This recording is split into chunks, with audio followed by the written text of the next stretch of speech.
Assalamualaikum, salam Malaysia Madani dan salam dadah Tekawal 2025. Anda bersama saya Syakila Muhammad Khir dan ini berita ADK edisi ini.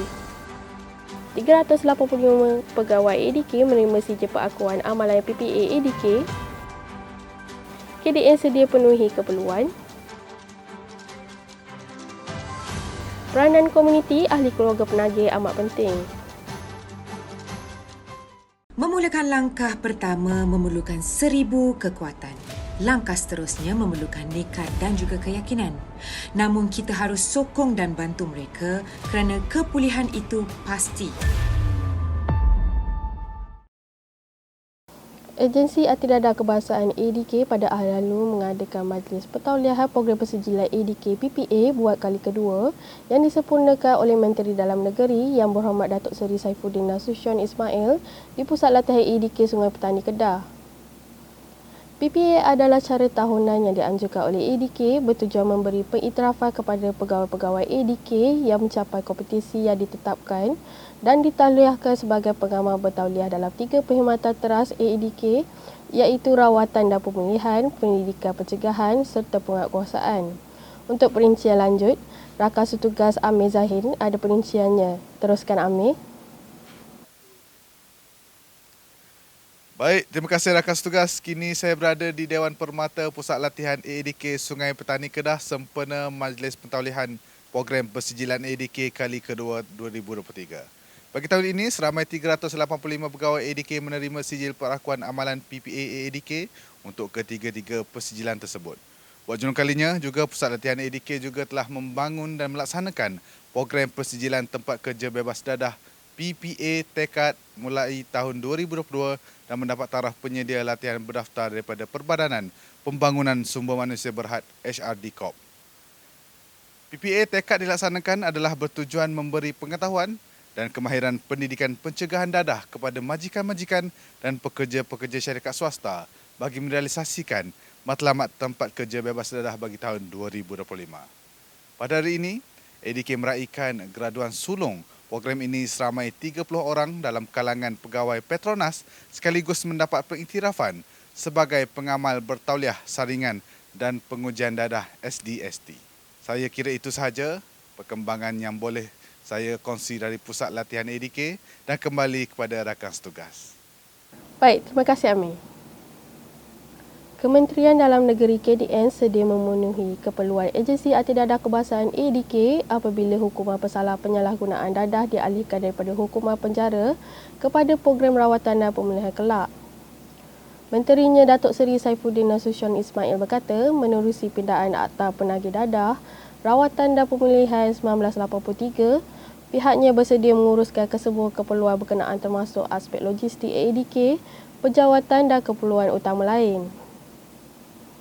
Katanya ADK sendiri ketika ini menyambut baik cadangan meminda akta berkenaan yang pada masa sama menandakan tahap siap siaga agensi itu dalam melaksanakan sebarang perubahan yang akan dibuat selepas ini.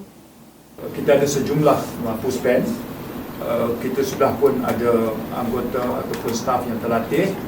Kemudian pindaan dari segi undang-undang, keperluan sokongan dari segi logistik dan sebagainya itu akan sentiasa diberi tumpuan, iaitu komuniti. Kerajaan boleh pindah Akta Penagih Dadah. ADK sesuai dengan tugas hakiki dia. Tapi di sana juga ada komponen penglibatan stakeholders yang penting. Bukan saja keluarga yang ahlinya terlibat dengan masalah. Beliau berkata demikian ketika ditemui selepas Majlis Pentaulihan Program Persijilan ADK kali kedua di Pusat Latihan ADK Sungai Petani pada Ahad. Pada pembentangan Belanjawan 2024 lalu, Perdana Menteri Datuk Seri Anwar Ibrahim berkata, kerajaan akan meminda Akta Penagihan Dadah, Rawatan dan Pemulihan 1983 bagi memberi peluang kedua buat penagih mendapatkan rawatan untuk pulih daripada penagihan tanpa dimasukkan ke dalam penjara. Turut hadir Timbalan Ketua Setiausaha Keselamatan Kementerian Dalam Negeri Datuk Abdullah Halim Abdul Rahman, Ketua Pengarah ADK Tuan Stekno Ahmad Belon, Timbalan Ketua Pengarah Pengurusan ADK Puan Syobah Jamil dan Timbalan Ketua Pengarah Operasi Agensi Antidadah Kebangsaan Tuan Khairul Anwar Bachok. Sementara itu, Yang Berhormat Datuk Seri Saifuddin Nasution berkata, peranan komuniti termasuk ahli keluarga penagih amat penting di sebalik usaha kerajaan memerangi penyalahgunaan dadah termasuk dengan meminda akta berkaitan.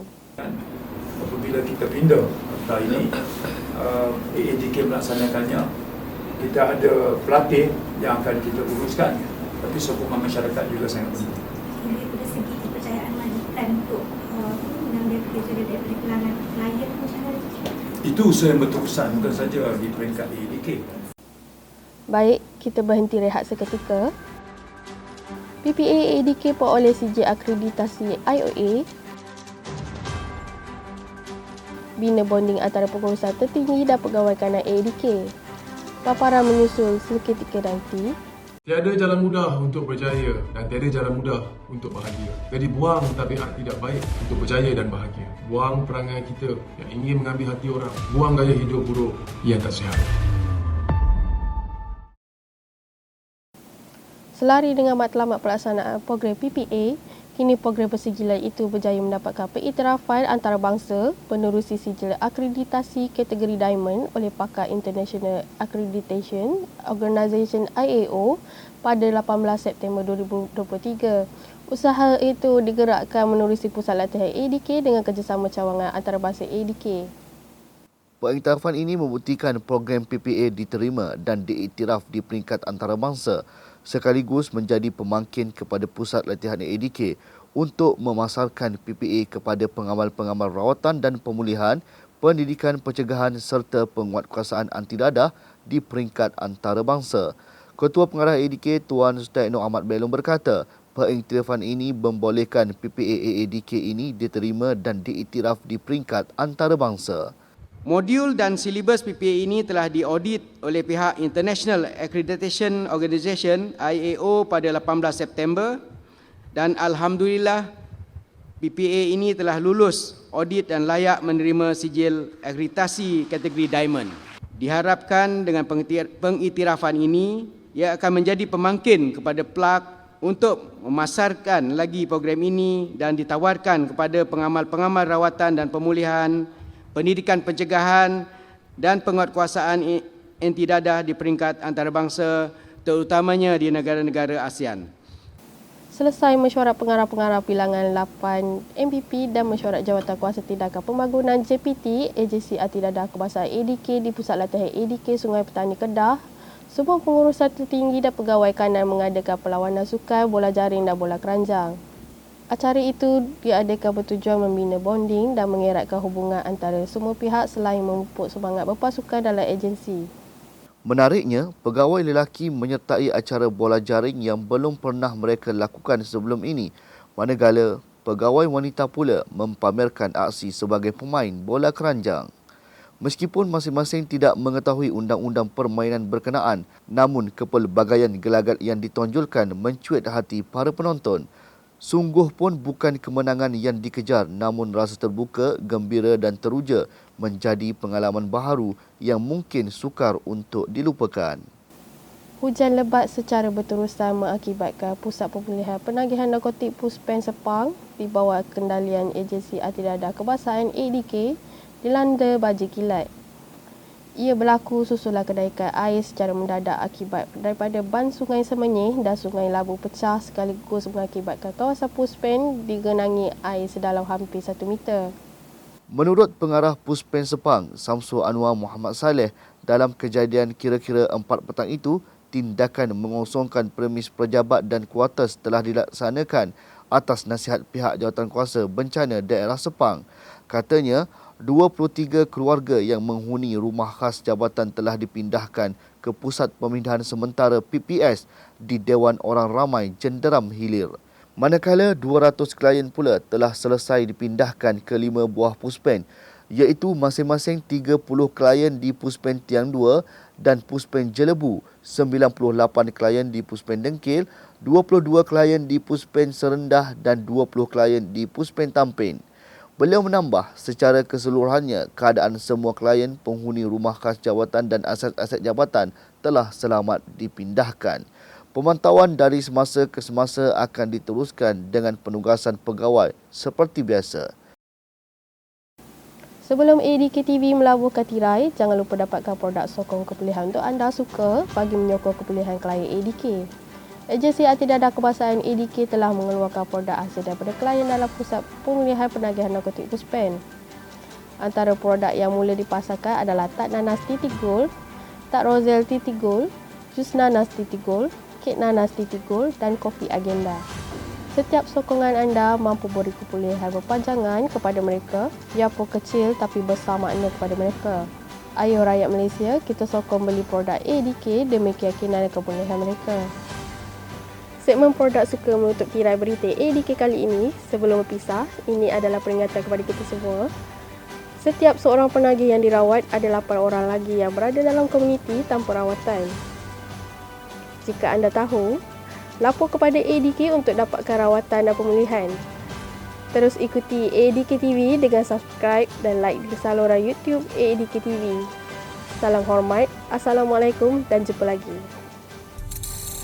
Modul Biopsychosocial Spiritual melalui model iPulih ADK digunakan bagi merawat pulih klien yang terjebak dengan penyakit dadah turut merangkumi komponen latihan kemahiran dan vocational. Komponen berkenaan dilaksanakan untuk kestabilan dan menyokong perubahan individu daripada aspek kognitif, psikologi dan emosi klien serta menjadi teras pemulihan kepada klien untuk kekal pulih. Pada tahun 2021, pelaksanaan latihan kemahiran dan vocational diperluaskan ke 30 pusat pemulihan penagihan narkotik Puspen dengan 105 aktiviti vocational dilaksanakan menerusi 4 bidang utama.